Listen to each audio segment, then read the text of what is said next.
Hello, my name is Jesse Williams, and this is our first YouTube broadcast. Today we're going to be talking about False Security, written by CTK Carrico. As you know, Carrico is the other writer on my website, jessenovels.wordpress.com. Fantastic writer. This story was actually written at college by Carrico, so it's a very, very old story.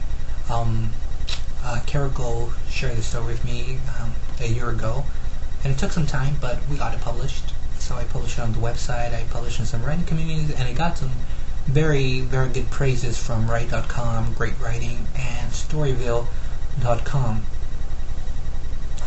Just writers, people who are just in love the way, Carrico writes. It's dark, it's edgy, but it's fantastic. I feel that Carrico knows how to push the limits when it comes to a story. Carrico knows how to tell a story based in reality.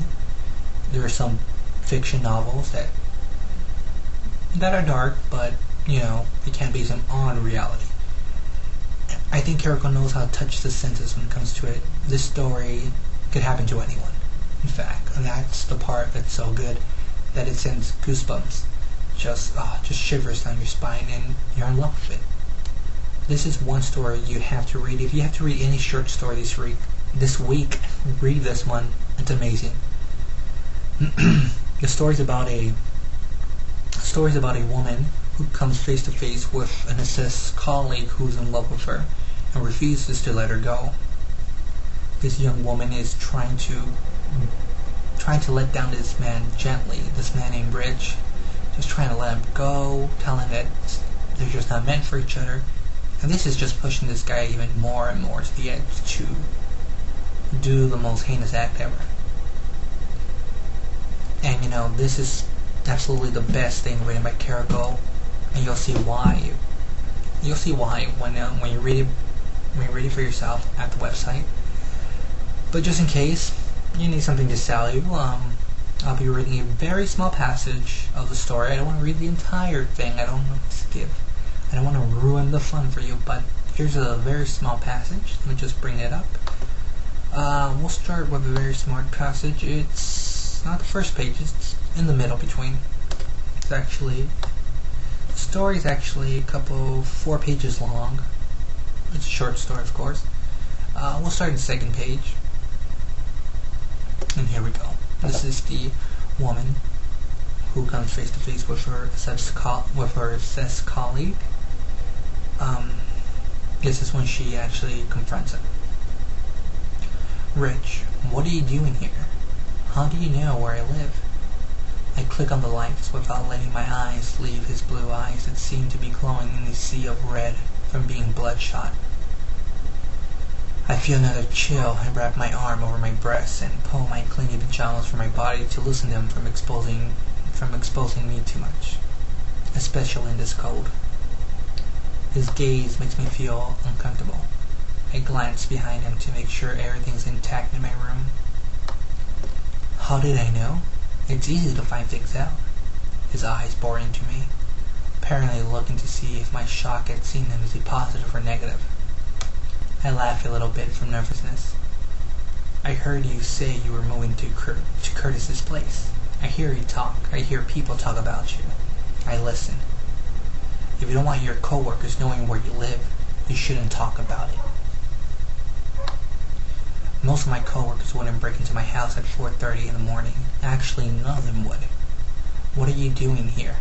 I try to soften my tone and be as lighthearted about the situation as I possibly can, just in case there's something wrong. But I feel invaded and exposed. I can't seem to fathom the right thing to do in this situation. He looks so sad. What do you want? Don't you know? I thought it was obvious. He takes a step towards me and touches my forearm. Out of impulse, I step back, a tango in a way. His mouth purses a bit, and his eyes look as though they'll flood over as they fill with tears. Again, another example of how Carrico is just knows how to write so magnificently, and this short story is one of the best. Carrico hasn't written anything so far. Right now, Carrico will be back soon, and if it's a year or two, it's worth the wait. Trust me.